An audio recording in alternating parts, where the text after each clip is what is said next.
அடுத்த முறை பாவக்காய் வாங்கினா கண்டிப்பாக இப்படி ஒரு முறை செஞ்சு பாருங்கள். Welcome to Kayu's kitchen. இன்றைக்கி நம்ம சேனலில் பாவக்காய் வச்சு ஒரு டிஃப்ரெண்ட்டான ரெசிபி செய்ய போகிறோம். இது வந்து நீங்கள் சைட் டிஷ்ஷாக வச்சு சாப்பிடலாம், இல்லைனா ரைஸில் பிசைஞ்சு கூட சாப்பிடலாம். ரொம்ப நல்லாயிருக்கும். இப்போ ஃபஸ்ட்டு வந்து 250 கிராம்ஸ் அளவுக்கு பாவக்காய் எடுத்திருக்கேன். இதை வந்து நல்லா வாஷ் பண்ணிடலாம். நல்லா வாஷ் பண்ணிவிட்டு இந்த சைட்ஸை வந்து கட் பண்ணி எடுத்துகிட்டு இதை வந்து நம்ம ஸ்லைசஸாக கட் பண்ணிக்கலாம். கொஞ்சம் தின் ஸ்லைசஸாக கட் பண்ணிக்கோங்க. அப்போ தான் ஃப்ரை பண்ணுறப்ப நல்லா கிறிஸ்பியாக ஃப்ரை ஆகும். பாருங்கள், இதே போல் நல்லா மெல்லிஸாக கட் பண்ணிக்கலாம். ரொம்ப திக்காலாம் கட் பண்ணாதீங்க. இப்போ நான் எல்லாம் கட் பண்ணியாச்சு. பாருங்கள், இந்த அளவுக்கு கட் பண்ணியிருக்கேன். இது இப்போ இருக்கட்டும். அடுத்ததாக வந்து ஒரு கடாய் எடுத்துக்கோங்க. கடாயில் வந்து கொஞ்சமாக எண்ணெய் சேர்த்துக்கலாம். இந்த பாவக்காவை வந்து நம்ம டீப் ஃப்ரை பண்ண போகிறோம். ஸோ அதுக்கேற்ற மாதிரி எண்ணெய் சேர்த்துட்டு எண்ணெய் நல்லா சூடாகட்டும். அதுக்கப்புறம் பாவக்காவை சேர்த்துக்கலாம். நான் சின்ன கடாயாக எடுத்திருக்கனால பேட்ச் வைஸில் ஃப்ரை பண்ண போகிறேன். நல்ல கோல்டன் ப்ரௌன் கலர் வரணும், நல்லா கிறிஸ்ப் ஆகணும்.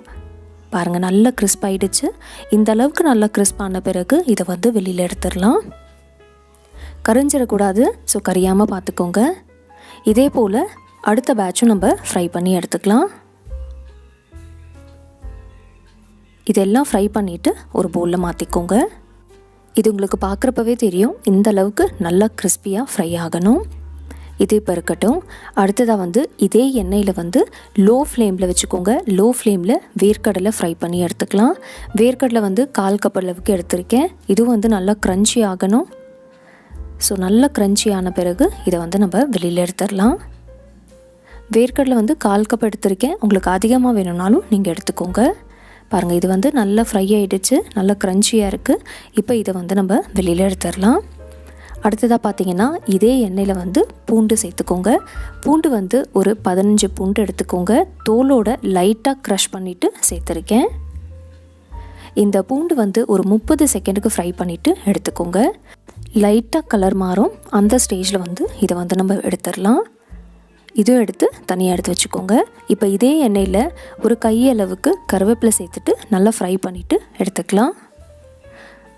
பாருங்கள், இது நல்லா கிறிஸ்பி ஆகிடுச்சு. இதையும் எடுத்துக்கலாம்.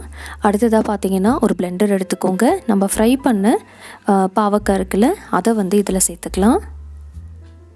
பாவக்காவை சேர்த்துட்டு இதோட நம்ம ஃப்ரை பண்ண பூண்டு கூட சேர்த்துக்கோங்க.